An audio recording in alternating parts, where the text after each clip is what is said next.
এই যে নোনা মাছ, ভাঙর মাছ নিয়ে নিয়েছি। ভাঙর মাছে একটু নুন মাখিয়ে নেব। অল্প করে নুন দিতে হবে। এটা নোনা জলের মাছ। নোনা জলের মাছে অল্প করে নুন দিতে হয় এবং ভালোভাবে হলুদ দিতে হয়। ভালোভাবে মাখিয়ে নেব। মাথাটা আলাদা করে কেটে রেখে দিয়েছি, ওগুলো কালকে চচ্চড়ি বানাবো। মাছগুলো ভাজা হয়ে গেছে, তুলে নিলাম। গরম হয়ে গেছে, পেঁয়াজ কুচি দিয়ে দিলাম। এরপরে দিয়ে দেবো বেটে রাখা রসুন দিয়ে দিলাম। ভালোভাবে কষিয়ে নেবো। দিয়ে দিয়ে দিলাম মশলার মতো একটুখানি হলুদ গুঁড়ো, ধনে গুঁড়ো, জিরে বাটা, কাঁচা লঙ্কা বাটা, অল্প পরিমাণে জল। মশলা ভালোভাবে কষিয়ে নেব।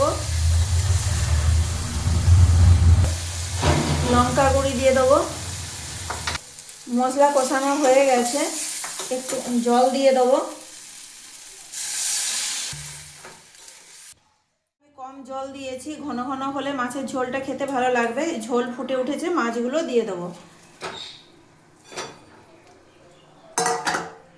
আঁচ বাড়িয়ে দেবো।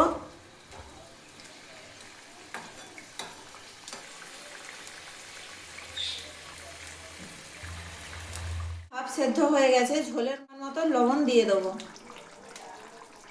ভালোভাবে নেড়ে দেবো যাতে নুনটা সব জায়গায় মিশে যায়। ঝোল হয়ে গেছে, উপর থেকে ধনেপাতা দিয়ে দেবো।